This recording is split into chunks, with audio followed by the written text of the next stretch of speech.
प्रणाम। जय गुरुदेव।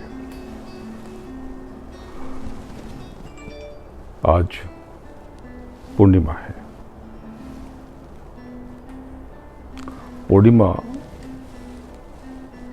प्रतीक है पूर्णता का। बरस में केवल 12 पूर्णिमा आती है और प्रत्येक पूर्णिमा विलक्षण है स्वयं में। पूर्णिमा का प्रकाश आपकी देह पर ही नहीं, आपके अंतर में भी उतरने का सामर्थ्य रखता है और पूर्णता का पूरे होने का प्रतिनिधित्व करता है। इसका प्रकाश आपको बाहरी और आंतरिक दोनों प्रकार की शक्ति प्रदान करता है। इसलिए आज के दिन संवेदनशील लोगों की संवेदनशीलता बढ़ जाती है और भावुक लोग और ज्यादा भावुक हो जाते हैं।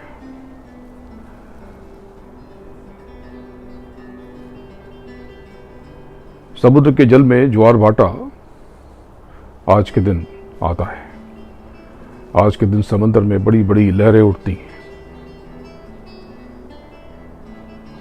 ये लहरें केवल बाहर के समंदर में नहीं, अंतर के समंदर में भी उठती हैं। आपके भीतर महासमुद्र है। आपके भीतर इस समुद्र से बहुत बड़ा समुद्र है। सब कुछ आपके भीतर ही है, बस आपको पता नहीं है। आज उपछाया ग्रहण भी है। ग्रहण यानी ग्राह्य करना, आत्मसात करना, अंगीकार करना, स्वीकार करना। अगर आज के दिन आप अधिक से अधिक समय स्वयं को दो, अपने अंतर में बैठे प्रभु को दो, तो कमाल हो सकता है। देखो, प्रभु मिलेगा तो जीते जी मिलेगा। तुम्हारी देह मिटने के साथ प्रभु को पाने की संभावना भी धूमिल हो जाएगी। प्रभु पाने के लिए जो आपकी नाव जगत में बंधी पड़ी, उसको खोलना जरूरी है। जगत ने आपको नहीं बांधा, आपने स्वयं को जगत से बांध रखा है। एक कथा आपको सुनाई थी। एक साधक बहुत अभ्यास करता था, गृहस्थ था और बड़ा परेशान कि जिम्मेदारियां बहुत हैं, जगत ने बांध के रखा है, साधन भजन पकता नहीं है, सुमिरन ठीक से होता नहीं है, आंतरिक अनुभव में बहुत विघ्न आते हैं। उसने गुरु महाराज से कहा तो गुरु महाराज ने कहा कि देखो, ये सब कुछ बाहरी झमेले हैं, इनसे बाहर निकलना होगा। तो उसने कहा कि दुनिया के काम है, जगत की जिम्मेदारियां हैं, ये भी तो पूरी करनी है, मेरे बिना कैसे होगा। गुरु महाराज ने कहा कि तुम्हारे बिना दुनिया पहले से ही चलती रही है और आगे भी चलेगी, और छोड़ के संसार जब तू जाएगा, कोई ना साथी तेरा साथ निभाएगा। उसे बात समझ में तो आती थी, पर उसका जुड़ाव जगत से बना रहा। वो स्वयं को बहुत प्रयास के बाद भी अलग न कर पाया और उसे यही भ्रम रहा कि दुनिया ने उसको बांध रखा है, ये सारी जिम्मेदारी उसके बिना कैसे पूरी होगी। उसके गुरु ने कहा कि देखो, तो मैं एक युक्ति सिखाता हूं।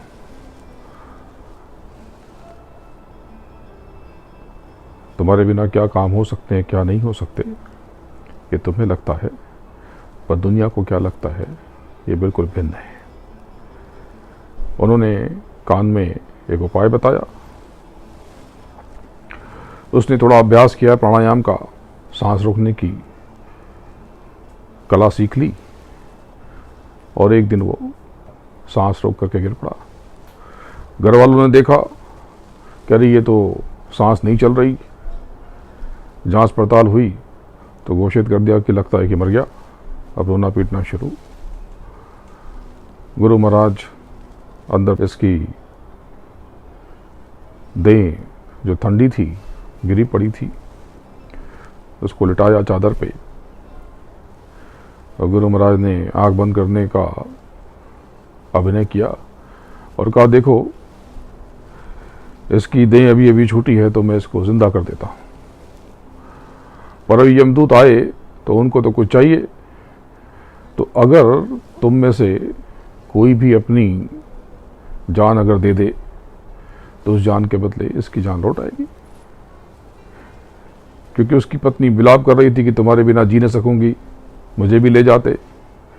उसके माँ पिता वो विलाप करने लगे, अरे जाने की उम्र हमारी थी, हमने तो दुनिया देख ली, संसार देख लिया, तुम कहाँ चले गए। 2-3 बच्चे और रो रहे थे कि आप रह जाते, हम चले जाते, आपके बिना हम कैसे जिएंगे। उसके जो भी काम धंधे थे उससे जुड़े हुए लोग रो रहे थे कि तुम्हारे बिना काम कैसे होगा। तो गुरु महाराज ने जब ये कहा कि मैं ये जान इसकी वापस कर दूंगा, किसी एक को अपनी जान देनी पड़ेगी, तो सबको सांप सूंघ गया। जो पत्नी कह रही थी कि हमें भी ले जाते, वो तो पलट गई। गुरु महाराज ने उसकी पत्नी से कहा, क्या विचार कर रही हो, तुम दे दो अपनी जान। वो घबरा गई, बोली कि छोड़िए बाबा जी, जाने वाला तो चला गया, जाने वाला तो चला गया, अब जाने दीजिए। माता पिता से कहा, माता पिता दाहिने बाएं देखने लगे, बोले कि अरे बड़ी जिम्मेदारियां हैं, काम तो बहुत सारे हैं मुझे भी, अब तो जो चला गया सो चला गया। बच्चे घबराए, अरे हमने तो दुनिया देखी नहीं, पिताजी ने तो काफ़ी कुछ देख लिया था, हम 3 बच्चों को जन्म दिया, हमने तो संसार देखा ही नहीं। जो कारोबारी मित्र जानने पहचानने वाले जो रो रहे थे वो सब दाहिने बाएं हो गए, सन्नाटा छा गया। गुरु महाराज ने कोहनी मारी उसको, बोला चल उठ, ये देख तमाशा, तू तो कह रहा था कि तेरे बिना काम नहीं चलेगा, यहां तो सब तैयार है तेरे बिना। तो छोड़कर संसार जब तू जाएगा, कोई न साथी तेरा साथ निभाएगा। तो जीते जी अगर आपने प्रभु को नहीं पाया तो मरने के बाद कुछ भी नहीं मिलेगा। गुरु महाराज ने आपको बहुत चिताया, बहुत बताया। वो अनामी महापुरुष केवल आपके लिए यादें हैं, उन्हें आपकी बड़ी फिक्र है। उन्होंने आपको बहुत ऊंचे दर्जे का सत्संग सुनाया। मैंने तो आपको कुछ भी नहीं सुनाया, और मेरी कोई पहुंच नहीं, क्योंकि मैं गुरु नहीं। मैं तो जो थोड़ा बहुत देखता हूं वो आपको बता देता हूं, और आपको भी थोड़ा बहुत ही बताया। मैं तो गुरु महाराज के चरणों की धूल, चरणों के रज, मैं कुछ भी नहीं हूं। और एक बात समझ लो, अंतर में जब तक गुरु के प्रति, सदगुरु के प्रति तड़प न होगी, आप वो मुकाम हासिल न कर सकोगे। संदेह आपके भीतर से गया नहीं, कल भी आपको बहुत समझाया।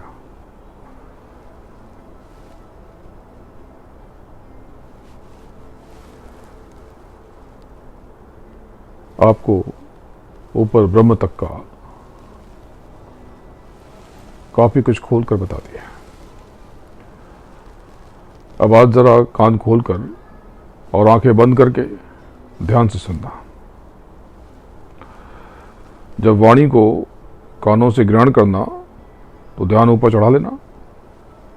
जैसे आप देख रहे हो, जो सुन रहे हो उससे महसूस करने की कोशिश करना और जगत के कारनामों और संदेहों से स्वयं को विरक्त कर लेना। तो एक खिंचाव सा महसूस करोगे, एक कशिश, और सत्संग के बाद उसी नशे में, उसी आनंद में, उसी खिंचाव में, उसी तड़प में साधन भजन पर बैठ जाना। देखो, आपको बताया गया कि ईश्वर के ऊपर 5 तत्वों का कारण जगत है। वो जगत लाल रंग का आकाश और वहां त्रिकुटी, तो त्रिकुटी का भेद सत्संग में खोला नहीं गया था। तो उस त्रिकुटी के 3 केंद्र, और जब आप चढ़ोगे तो वो सब देखोगे तो बहुत विशाल रचना और बहुत दूर दूर। तीनों केंद्र ऐसे नहीं कि अगल बगल में, वो बहुत, तीनों केंद्र बिल्कुल एक दूसरे से बहुत दूर और बहुत विहंगम। पहला गगन और दूसरा महागगन और तीसरा गुरुत्वपथ। ये गुरुत्वधाम तीसरा केंद्र। ये त्रिकुटी के 3 केंद्र हैं, पर सामान्य रूप से महागगन को ही त्रिकुटी कहते हैं, जबकि उच्च शिखर गुरुत्वपथ है। कभी इसकी व्याख्या कर दूंगा। और आपको बताया कि इसी को मुसल्लिसी भी कहते हैं, इन्हीं को आलम लाहूत और अर्श अजीज कहते हैं। फकीरों ने इसका पूरा वर्णन किया। ये मैं समझना कि उनके यहाँ नहीं लिखा, उनके यहाँ लिखा, और हमारे यहाँ यही श्री कृष्ण है। और इन्हीं को योगियों ने क्षर कहा, यही क्षर। वैसे जो नीचे, उनके नीचे जो ब्रह्म तक पहुंचे, उन्होंने तो उसको अक्षर कहा, लेकिन जो थोड़ा ऊपर पहुंचे उन्होंने बताया कि नहीं, अक्षर तो ऊपर है, ये अक्षर है, क्षर। और तुर्यातीत कहा, तुर्यातीत मतीत। तुर्यातीत तो नीचे, लेकिन तुर्य पद तो नीचे, सहजदल, और ये तुर्यातीत मतीत। ये सब आपको सुना दिया। और यही प्रणव है, जो मंत्र के आगे आप कोई भी मंत्र देखते हो तो मंत्र की सारी शक्ति अगर प्रणव न हो तो मंत्र पूरा नहीं होगा। तो मंत्र क्या, आगे ओम लगा होता है। ऐसे तो प्रणव, ये तो विज्ञान का, ये अलग चीज़ है, कभी व्यक्ति व्याख्या कर दूंगा। प्रणव तो कोई भी हो सकता है, कोई भी, काली ब्रह्म का नहीं, माया का भी, और नीचे इंद्र का भी, शंकर का भी, विष्णु का भी, इनकी भी ध्वनियां प्रणव हो सकती हैं। तो खाली ये ओंकार ही प्रणव नहीं, लेकिन इन्हीं को प्रणव कहते हैं। ऐसे तो रिंकार भी प्रणव, इंद्र का जो नाद है वो भी प्रणव, विष्णु का नाद भी प्रणव, और शक्ति का नाद भी प्रणव। शक्ति के तो कई नाद, शक्ति के कई प्रणव। तो यही प्रणव है, क्योंकि प्रणव यानी नियंत्रक शब्द समझ लो, ऐसी ध्वनि जो काबू में करती हो। कभी इसकी व्याख्या अगर गुरु महाराज कहेंगे तो कर दूंगा, क्योंकि बिना इस नियंत्रक शब्द विन्यास के मंत्र या कमांड ये पूरे नहीं होते। जैसे कि आप ईमेल भेजते हो, उसमें ऐट लिखते हो। जैसे आप मोबाइल लगाते हो तो भारत से बाहर से लगाओगे तो आपको +91 यानी कि +91 या 0091 ये लगाना पड़ता है। ये प्रणव है। तो बड़ी वैज्ञानिक चीज़ें हैं, कभी इसको समझाऊंगा। तो ये गगन, महागगन और गुरुत्वपथ, ये आपको बताया, और इसी को मिल करके जो बाइबल में इटर्नल ट्रायंगल कहा गया, यही है। महागगन को ही त्रिकुटी कहते हैं, लेकिन ये पूरी व्यवस्था ही त्रिकुटी है। ये केवल शब्दों से समझने की बात नहीं है। जब आप यात्रा करोगे तो आप रो पड़ोगे कि मैं तो समझा कुछ और था और ये तो कुछ और ही है। आपको बताया कि बंकनाल से जब आगे आते हो तो जो लोक आता है वो गगन है, और गगन के आगे महागगन और गुरुत्व पद। तो यूँ समझो कि गगन से आगे महागगन बड़ा ही विलक्षण है, अद्वितीय।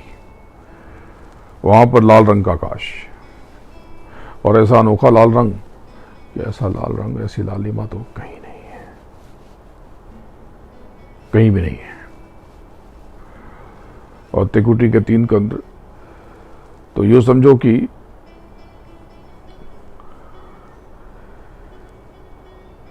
ये जो लोक है बड़ा विलक्षण, जहाँ पर बड़ा आनंद, बहुत आनंद घूम रहा, तैर रहा चारों तरफ। तो ये जो अर्श अजीज, यहाँ पर सुरों की 2 धाराएं हैं। यहाँ पर 2 धाराएं, एक गुंजन धमक कर प्रकट हो रहा, जैसे कोई थप थप थप थप पखावज पे बड़ी मीठी सी थाप, तबला या ढोल नहीं, वो मृदंग कह लो, पखावज कह लो। जब ये सुर प्रकट होकर के विस्तार लेता है तो ये ऊपर गूंज उठता है। तो तीनों जगह पे अलग अलग ध्वनि, तीनों जगह पे अलग अलग। इसकी व्याख्या मैंने पहले बहुत की, पिछले कई सत्संग में ये सब आपको बता चुका हूँ। तो मृदंग मान लो, क्योंकि इससे अच्छा उदाहरण कोई नहीं है। तबला भी नहीं, ढोल भी नहीं, नगाड़ा भी नहीं, या और ड्रम वम भी नहीं। मृदंग समझ लो, पखावत समझ लो। ये सुरीली धमक जो लहरा कर ऊपर उठती है, लहरा करके, और एक गुंजन से बन जाती है। तो कहीं पर ओंकार है, बीच में मध्य में ओंग है, उसके बाद ओंग है। ये अनोखा संगीत, ये जैसे आपकी सूरत को, रूह को लपेट लेता है, और इतना सुख, इतने आनंद में सूरत सराबुर हो जाती है कि नशा हो जाता है। इतना अद्वितीय अनुभव की फिर कुछ नहीं है। इतना गहरा खिंचाव, ऐसी कशिश कि अगर गुरु ना हो तो सूरत चिपक जाती है। और अनंतों सूरतें चिपकी पड़ी। ये सब साधक थे जो वहाँ पहुँचे। कैसे पहुँच गए? ये सब साधक थे, और वहाँ पहुँच करके गुरु से विमुख हो गए। उन्होंने गुरु को छोड़ दिया। वो गुरु को छोड़ते हैं, गुरु उनको नहीं छोड़ता। वो व्यवस्था है, जब वो नीचे गिरते हैं तो फिर पहुँच जाता है। आप में से कई न जाने कितनी बार नीचे अलग अलग जंजीर द्वीप पर, कभी स्वर्ग में, कभी बैकुंठ में, कभी शक्ति के लोक में चिपके, सुख भोग के नीचे गिरे। फिर आप सहस्दल कवल पे गए चिपके, तो ऊपर से गिर गिर कर न जाने कितनी बार चिपक चिपक के गिरे। तभी आपकी साधना में रुचि है। लेकिन चूंकि आप गिरते रहे हो, इसलिए बहुत भ्रम में रहते हो, बहुत संदेह में रहते हो। मुझे ये कष्ट नहीं है कि आप मुझ पे संदेह करते हो। मुझे कष्ट ये है, पीड़ा ये है कि आप स्वयं को गिरा लेते हो। भाई मुझे मान के क्या करोगे? अगर आपने स्वयं को नहीं माना तो सब बेकार है। तो ये जो त्रिकुटी में बैठे रक्तवर्णीय वर्तुल, यही ब्रह्म है, यही श्री कृष्ण है। यहां बड़ी बड़ी हसीन पर्वत श्रृंखलाओं में लाल रंग का विस्तार है। इसका जर्रा किसी अनमोल रत्न से कम नहीं है। ये बड़ा अनोखा है। इसका हर जर्रा समूची कायनात से बड़ा विशाल और विराट है। यहां बड़े बड़े सूरज चांद बड़े बड़े, ऊपर जब चढ़ते हैं तो बड़े बड़े सूरज चांद। इसका एक एक जर्रा नीचे की समूची कायनात से भी विशाल है। ये सब आपको बताया जा चुका। ब्रह्मलोक में यानी त्रिकुटी में अंदर बड़ी बड़ी विशाल रचनाएं, बड़े बड़े लोक, उसके भीतर बड़े बड़े सूरज चांद और सितारों का लोक यहाँ पे भी है। यहाँ के तारामंडल निचले तारामंडल से बिल्कुल जुदा है, बिल्कुल अलहदा है। और ब्रह्म में ढेर सारी रूहानी रचनाएं। इसके मध्य में बड़ी जगमगाते प्रकाश से रूहानियत के बाग में एक बड़ा विलक्षण लोक है। वो विराट स्वरूप, विराट वृत्त लाल वर्ण का, और विराट नहीं, उसे महाविराट कहना पड़ेगा। जब नीचे से आओगे तो वो महाविराट। तो यूँ समझो कि इस महावृत्त में एक एक जर्रा या एक एक कण, वो कण, ये नीचे के ईश्वरी मंडल सब उसमें समा जाएं, ये तो आपको बताया है। और यहाँ पर हर मंडल अति बृहत, बहुत विशाल है, बहुत विशाल। यहाँ लाल रंग के पुष्प रूपी रत्न चारों ओर झड़ है फूलों की तरह से। और ब्रह्म का दरबार हर दरबार से अनंतों गुना बड़ा। इसके कई खंड हैं, ऊपर कई खंड हैं, और हर खंड स्वयं में विलक्षण है। यहां पर अविद्युतीय चमक है, बिजली की चमक नहीं है। ये नीचे जो चमक है ये विद्युत नहीं है, ये बाकी जितना भी ये जो प्रकाश है ये विद्युत है। ये जो सूरज का प्रकाश ये विद्युतीय प्रकाश है, बिजली कड़कती है ये विद्युत है। लेकिन ब्रह्म के लोक में अविद्युतीय चमक है। यहाँ प्रेम का समंदर हिलोर मारता है, और यही श्री कृष्ण का सच्चा धाम है। ऊपर जहाँ पर ब्रह्म विराजते हैं वही द्वारिका, और यहाँ पहुंचकर आत्माओं का काफ़ी मैल धुल जाता है, लेकिन फिर भी कुछ रह जाता है। ये तो आपको सुनाया, अब इसके बाद गौर से सुनो। ये ब्रह्म के लोक को यानी इस त्रिकुटी को गगन, महागगन और गुरुत्व पद, इन तीनों लोक को पार करना अपने बूते पर नामुमकिन है। सूरत ऐसे पार नहीं कर सकती, क्योंकि वहां इतना आकर्षण, इतना खिंचाव जितना नीचे अब तक कहीं नहीं था। इतना तो अनुभव ही नहीं हुआ। ब्रह्म का नियंत्रण जब जरा सा भी कम होता, जब ब्रह्म के नियंत्रण में जरा सी भी दुर्बलता आती, तो माया सबल हो जाती है। ब्रह्म के ही विपरीत माया है। पर एक बात समझ लो कि अभी माया का पूरा भेद आपने जाना नहीं, आपको पता नहीं। जब माया से कोई जीव छूटता है तो ब्रह्म उसे खींच लेता है, और जब ब्रह्म से कुछ चूक हो जाती है तो माया उसे जकड़ लेती है। इसलिए ब्रह्म के ऊपर का किसी को बोध नहीं है, किसी को पता नहीं है। इसे ही अभ्यासियों ने पूर्ण शिखर समझ लिया, पूर्ण शिखर मान लिया, सब कुछ मान लिया। आप अभी भी बहुत सी जगह पे कहते हैं सब कुछ अल्लाह है या सब कुछ ब्रह्म है, इसके ऊपर कुछ नहीं। आज भी आप सुनते हो कि सबसे जो प्रमुख स्वर है, ध्वनि है, जो नाद है, बड़े बड़े अभ्यासी कहते हैं कि ओंकार के ऊपर कुछ भी नहीं, सब कुछ ओम है। पर यह सही नहीं है। यह अभ्यास का विषय है। जब अभ्यास करोगे तब आप समझ जाओगे।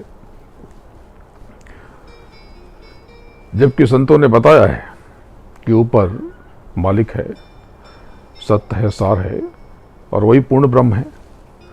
तो उन साधकों ने जो सदगुरु से छूटकर ब्रह्म के प्रचंड आकर्षण की मस्ती और आनंद में चिपक गए, उन्होंने ब्रह्म को ही पूर्ण ब्रह्म समझ लिया। उन्होंने सुना तो था संतों से, गुरुओं से, पूर्ण ब्रह्म, और देखा बोले यही तो है पूर्णता, इससे बढ़ के पूर्णता कहाँ, ये परिपूर्ण है। और उन्होंने कहा कि यही अंत है। जो वहां चिपक गए उन्होंने ब्रह्म को ही अंत मान लिया, पूर्ण मान लिया, और वहां पहुंचकर स्वयं ब्रह्म हो गए। इसलिए वो जो अनुभूति हुई ब्रह्म होने की, तो बता दिया कि अहम ब्रह्मास्मि, मैं ब्रह्म हो गया, मैं पूरा हो गया, अब तुम भी पूरे हो जाओ, चलो। तो जिन्होंने उनका अनुसरण किया उनको भी वो खींच के वहीं तक ले जा सके, क्योंकि खुद वहीं चिपक गए। और उन्होंने कह दिया इति, बस यही सब कुछ है, यही परमात्मा है, यही प्रभु है, और वो खामोश हो गए। यहां तक जो अभ्यासी पहुंचे वो भी स्वयं नहीं चले आए। बात को समझ लो। आज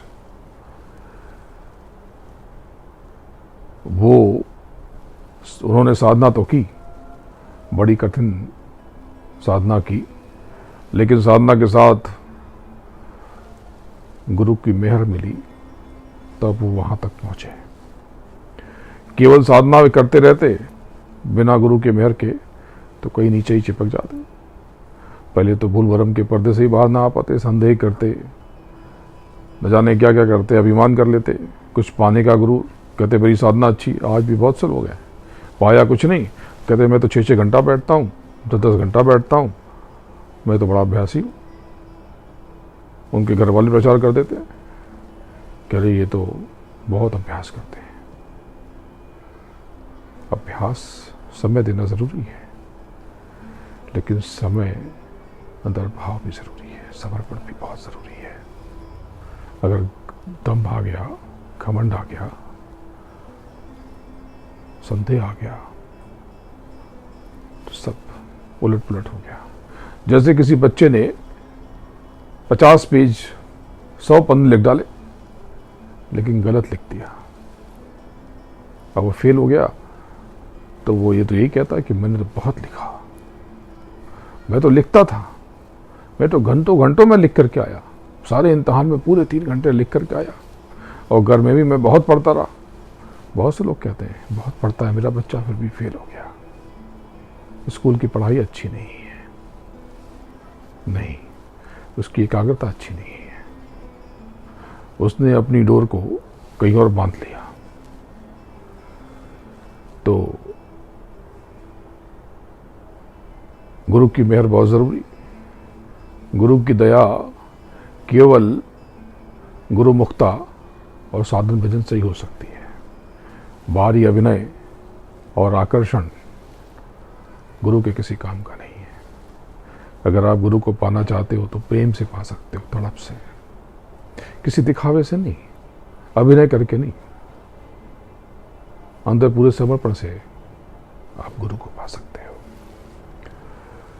त्रिकुटी के तृतीय केंद्र गुरुत्व पद को पार करके सदगुरु की दया मेहर और जोगजीत के कवच के घेरे में जब सूरत आगे बढ़ती है, तो एक महीन से लंबे मार्ग के आगे एक अनोखा संसार प्रकट होता है। एक बहुत लंबे महीन रास्ते से चलकर गुजरकर एक श्वेत धवल आकाश नुमाया होता है। गौर से सुनना, ये जो श्वेत धवल आकाश है, उसी के आगे यहां पर तीसरे नील चक्र के ऊपर बेहद अनोखा अनुभव होता है। ये तीसरा नील चक्र है। इसके पहले 2 और नील चक्र, एक त्रिकुटी के नीचे और एक सहस्त्रदल के नीचे। ये नील चक्र, कभी इसकी व्याख्या करूंगा, इसका भेद संतों ने सत्संग में नहीं खोला, और आपको इसका आज रहस्य खोल दिया। इसके बारे में कुछ और बताऊंगा। तो नील चक्र के ऊपर एक बड़े अद्वितीय चांद का दीदार होता है। ये चांद अलग, उसके ऊपर बेहद लंबी लंबी शब्दों की धार बहुत लंबी लंबी है, शब्दों की धार रूबरू होती है, और इतनी लंबी लंबी तान नीचे न देखी न सुनी। इतनी लंबी लंबी तान, ये धुन नीचे तो थी नहीं, ये तो लगता है कभी खत्म ही नहीं होगी। इतनी लंबी लंबी तान, उस तान में गजब की कशिश, जैसे कोई समंदर में भंवर बन जाता है और सब अपने में समेट लेता है, ऐसा जैसे लोहे को चुंबक खींच लेता हो अपनी तरफ। बड़े से बड़ा लोहा अगर तगड़ा चुंबक है तो अपनी तरफ खींच लेता है। बड़ी अद्भुत तान, आगे बड़ा दिव्य लोक है, यही राम लोक है, यही राम का धाम है। वो राम अवतार नहीं, असली राम। वो जो राम अवतार था वो तो ईश्वर अवतार था, और उनका नाम ऊपर के धनी के नाम पे रखा गया, पर असली राम तो वहां है, निरंकार धाम। निरंकार, इसकी कोई उपमा नहीं हो सकती, उसकी कोई उपमा नहीं है। इतना अद्भुत लोग, इतना विलक्षण, बड़ा अद्वितीय। नेत्र से अगर गिरे तो ये 10वां द्वार, 10वां द्वार इसको कहा, तो आंखों से 10वें मकाम के कारण इसको 10वां द्वार कहा। जब और नजदीक चढ़ते हो नशे में झूमते हुए, तो आपको शब्दों की मूलतः दो धार आपको नुमाया होती है। एक बेहद महीन खिंचती हुई, जैसे किसी तार से कोई आवाज निकल रही हो। तार से तो दोनों आवाजें ऐसी लगती, बताने के लिए आपको बताया। एक बहुत महीन और दूसरी थोड़ी मोटी लेकिन विलक्षण। तो ये जो बहुत महीन सी है, ये सुर उसमें खिंचता हुआ जो ऊपर उठकर एक अजीब रांग सा, बहुत ही ज्यादा लंबा नाद बनता है, रांग। उस तान को पूर्ण होने में जितना समय लगता है, उसमें यहाँ नीचे तो अनंतों अरब कल्प युग खत्म हो जाते हैं। वो जो रांग बनता है, अनंतों, कई अरब बजाने कितने कल्प युग, कोई उसकी गणना नहीं जब पूरा होता है। लेकिन जो दूसरी धार उठती है वो बहुत बारीक, लेकिन उस बारीक में ढेरों, उस धुन में, वो बारीक से धुन में ढेरों पतली पतली लहरियां रस्सी की तरह गुथी हुई, रस्सी की तरह। तो वो जब ऊपर चढ़ती हैं तो रंग सा स्वर, ये रंग अलग उठ रहा, वो रंग अलग उठ रहा, और ये जब आपस में टकराती हैं तो ये एक महानाद वजूद में आता है जो रारंग सा महसूस होता है। जैसे कोई जय कहे और जय कहे तो आपको लगेगा कि दो अलग अलग आवृत्ति यानी फ्रिक्वेंसी पे तो जय जय सुनाई पड़ा। वो जय जय तो नहीं, वो जय अलग, ये जय अलग, लेकिन मिल करके तो बताया कि जय जय। इसी प्रकार से ये रांग और ये रंग, जो महीन तान वो रांग, और कई सारी महीन तान जो रस्सी की तरह मटी हुई, उसी में जब उस रंग में आप जाओगे तो जाने कितना समय बीत जाएगा, इतना नशा है, इसकी व्याख्या करूंगा। ऐसी ऐसी स्वर लहरियां कि आप कांप उठोगे। ये खाली किकरी सारंगी कहने से बात बनेगी नहीं, ये तो आपको समझाने बताने के लिए कि आप भटको नहीं और आप समझ जाओ। तो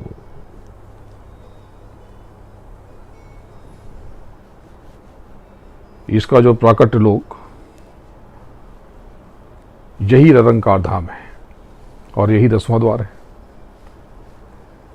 और यही पार ब्रह्म धाम, और यही 17वीं सुंद। ये जो 10वां द्वार है, ये जो पार ब्रह्म धाम है, गुरु महाराज ने पिछली देह में जब घट रामायण लिखा तो कई भेद अनसुलझे छोड़ दिए।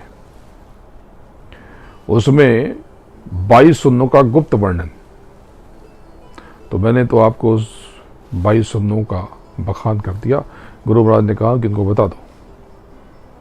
बता दो, तो मैंने आपको बता दिया। उस 22 में से ये जो पार ब्रह्म स्थान है, ये 17वीं सुन्न, 17वीं। इस लोक के कई खंड हैं और वो कई खंड स्वयं में विशाल लोक जैसे हैं।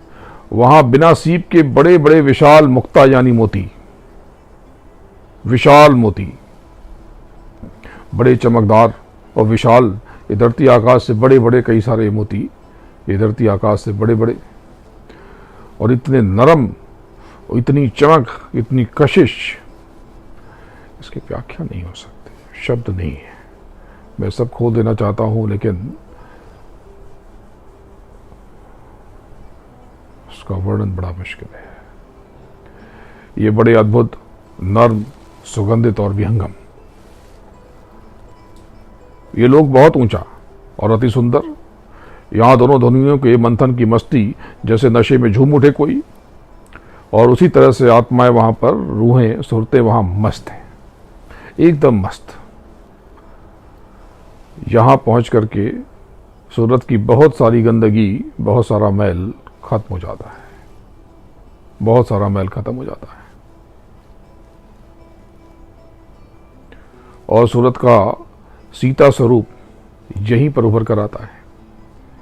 पर सीताराम तो ऊपर है, सीताराम यानी राधा स्वामी, वो ऊपर है। इसके सबसे ऊंचे मुहाने पर एक बेहद उन्नत शिखर है। बाल ब्रह्म लोक में सबसे ऊंचे मुहाने पर बेहद उन्नत शिखर है, यही पियापद है। आपको नहीं पता, किसी किताब में नहीं लिखा, लेकिन कुछ संतों ने कुछ खास खास करीबी साधकों को बताया पियापद। और वो जो आप सुनते हो कि जो तुम पिया से मिलना चाहो, तो ये पियापद है। हालांकि पिया उस सत्सार के लिए ही प्रयुक्त होता है, लेकिन ये जो पियापद है, इस पियापद पर वहां के धनी बैठे जो राम है। और आज सुन लो, ये जो पियापद पे बैठे यही राम है और यही साध भी है। आप सुनते हो कि साध संग मोह दीजिए, तो बहुत भ्रम है लोगों को। लोग साध को, सुप्त संत को सब एक समझते हैं, और कई बार तो उस राधा स्वामी को भी साध कह देते हैं या संत को भी साध कह देते हैं। वो जानते होते नहीं है। जो साध कहते हैं, इस पिया पद पे जो बैठा वो साध है। कभी इस पिया पद यानी कि यहाँ पिया पद के मालिक साध और सुप्त संत में फर्क है। कबीर साहब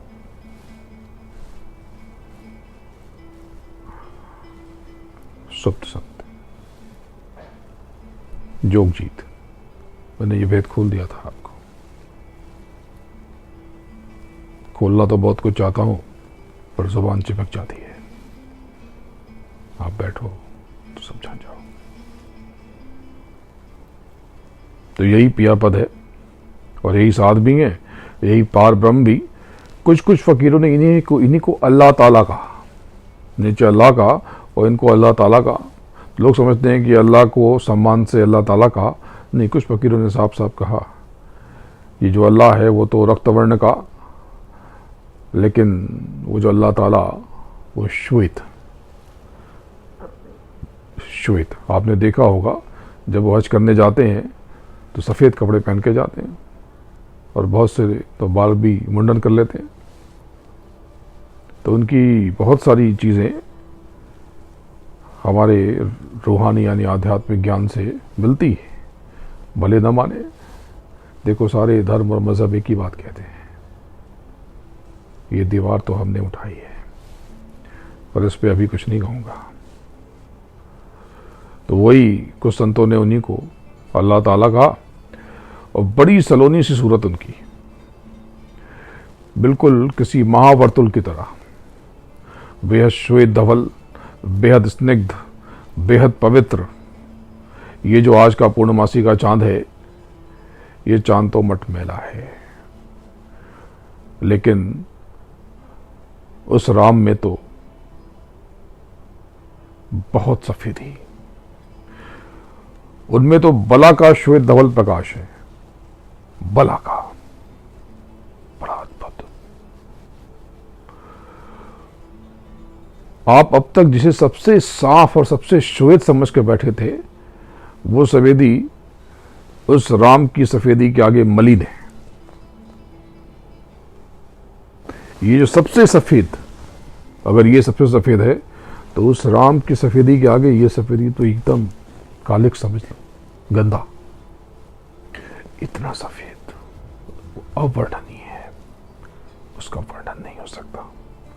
अगर मैं इसे सफेद कहूं तो उसको क्या कहूं, और मैं उसे सफेद कहूं, उनको सफेद कहूं, तो इसको क्या कहूं? बड़ा मुश्किल है। उनके दर्शन और दीदार मात्र से ही पूर्णता का आभास होने लगता है, और एक अंतर में एक हुक सी उठती है, बड़ी गहरी हुक सी। देखो, बिना गुरु की मौज के आप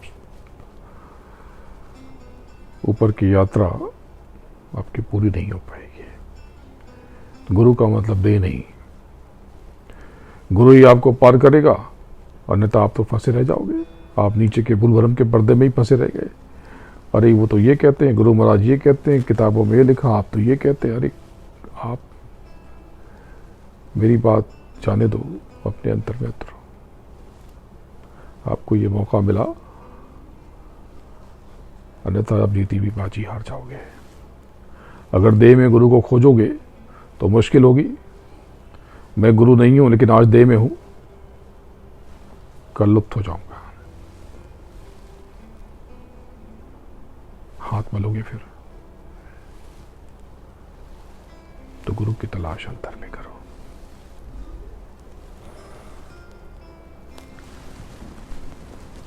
गुरु को जानना है तो बिना अंतर में गए गुरु को नहीं जान सकते। एक फकीर था, उसके पास बहुत से प्रेमी जाते थे, तो वो फकीर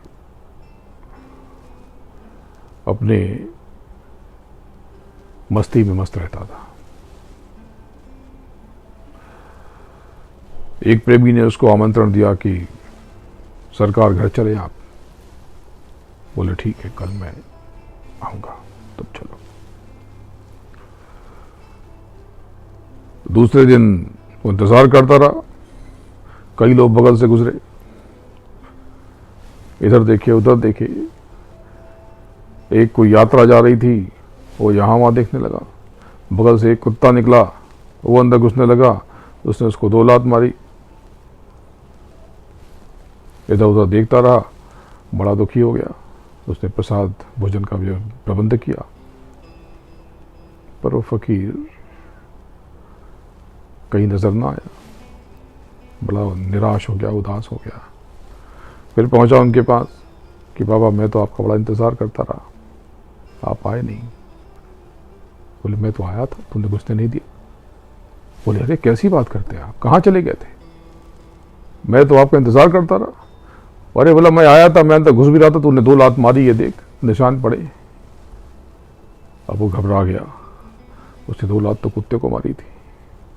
तो बाबा वो तो कुत्ता। बोले हाँ मैं ही था। बोले बाबा मुझे क्या पता, बड़ी भूल हो गई। बोले तो गुरु को अगर देह में ढूंढोगे तो ये भूल करते रहोगे। चलो कोई बात नहीं, कल फिर आता हूं। कल बैठा रहा, तो जितने कुत्ते जाए सबको बुलाया, इधर आओ इधर आओ। रोटी लेके बैठा, कोई कुत्ता नहीं आया। बगल से एक बे बे करती एक गाय उधर से गुजरी, तो वो मुंह मारने लगी, अंदर की तरफ आने लगी। उसे धक्का दिया, पूंछ पकड़ के खींचा उसको, और उसके पैरों पे एक लात जमाई। वो घबरा के भाग गई। फिर उसने कहा कि बाबा ने आज भी धोखा दे दिया। फिर पहुंचा दूसरे दिन, बाबा आपने कहा था। बोले मैं आया था, देख तूने फिर लात मारी, पैर दर्द कर रहा है। मैं तो अंदर घुस रहा था, तूने बहुत जोर की लात तूने जमाई। वो देखा तो पूरा पैर नीला पड़ा था, कांप उठा। बोला बाबा मैं तो कुत्ता खोज रहा था। बोले बड़ा मूर्ख है रे तू, कभी आदमी खोजता है कभी कुत्ता खोजता है, तो मुझे क्या पहचानेगा। बोले अब कब आएंगे। बोले चल परसों आता हूँ। परसों बैठा रहा, जितने भी कुत्ते, जितने भी कौवे, जितने भी कबूतर, जितनी भी चिड़िया, जितनी भी गाय भैंस, वो सबको रोटी लेके खिलाता रहा, घास खिलाता रहा। 1.5 बंडल लेके बैठ गया। और अनाज का एक था तस्तरी, उसमें अनाज, मेवे, मिठाइयाँ सब लेके बैठा रहा चबूतरे पर कि बाबा आज तो आएंगे, हर बार आते हैं, मैं ही ना समझ। तब एक भिखारी गुजरा और बोला कुछ दे दो खाने को।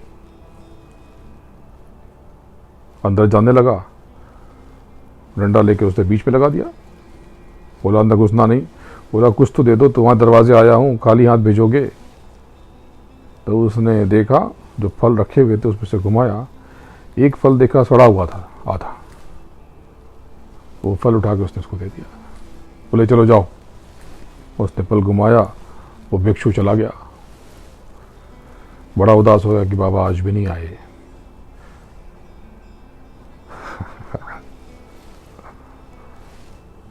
फिर पहुंचा, बोला बाबा अब क्या भूल हो गई, अब क्यों नहीं आए। बोला मैं आया तो तूने सड़ा हुआ फल दे दिया, ठीक से खा भी नहीं पाया। उसकी आंखों से आंसू बहने लगे। आप गुरु को बाहर से देखोगे तो कभी उसे लात मारोगे, कभी संदेह करोगे, कभी सड़ा फल दे दोगे। अंदर में बैठो। क्या कहूं, बार बार एक ही बात कहता हूं, बार बार नहीं कहूंगा। ये समझ लो कि बार बार एक ही बात करने का जी नहीं होता। आपको आज सत्संग मिल रहा, बाद में ये दुर्लभ हो जाएगा। लिख लो, तारीख डाल देना आज की। आज ग्रहण, ऐसे तो ये उपछाया ग्रहण है, ये ग्रहण ऐसा दिखता नहीं है। आपने ग्रहण, पूर्ण ग्रहण देखा होगा, पूरा काला हो जाता है। फिर आंशिक ग्रहण देखा, पर इसमें न काला होगा न आंशिक काला होगा, इसमें कुछ होगा ही नहीं, हल्का सा केवल धूमिल होगा। अब ग्रहण आप कहोगे ये तो खगोलीय घटना है, बिल्कुल ठीक है, बिल्कुल ठीक है। और ये खगोलीय घटना से क्या होता है कि जो जीव जंतु हैं, जो प्रकृति है, उसकी चाल बदल जाती है। जो जीव जंतु हैं ये एकदम खामोश हो जाते हैं, और आकाश मंडल में जो शब्द हैं आपके अंतर में और तेजी से उतरते हैं। ये जो बाहर के कान आपके ये खामोश होने लगते हैं। कभी ग्रहण में बैठो तो आप देखो कि एक दूसरे से बात करो तो एक दूसरे की बात कम सुनाई देगी। इसका मतलब समझते हो? इसका मतलब कि अंदर कुछ जागृति हो रही, अंदर कुछ जागरण हो रहा। यही वजह है। ये तो प्रक्रिया पूर्णिमा पे भी होती है, जब ज्वार भाटा आता है। आप देखो कि मुंबई के नज़दीक से तूफान गुजरा परसों और कल, यहाँ पे नहीं आया, दूर से ही निकल गया पूर्णिमा के नज़दीक। तो ये केवल बाहर के नहीं, अंदर भी तूफान आता है। आप कल परसों आज बेचैन रहे होगे, भावुक हुए होगे, संदेह भी बढ़ा होगा, क्रोध भी आया होगा, रोने का मन किया होगा। तो आज ऐसे तो उपछाया ग्रहण है, तो इस ग्रहण में कुछ ग्राह्य करने की कोशिश करना, अपने अंतर में कुछ तलाश करने का प्रयास करना। अगर आपकी तड़फ, आपकी कशिश बढ़ी तो गुरु महाराज की दया हो जाएगी। प्रणाम। जय गुरुदेव। गुरु महाराज के चरणों में कोटि कोटि नमन करता हूँ, वंदन करता हूँ और आप सबके कल्याण के लिए प्रार्थना करता हूँ, निवेदन करता हूँ और आपके आज्ञा चक्र पर बैठी आपके सूरत को, आपकी रूह को प्रणाम करता हूँ। जय गुरुदेव।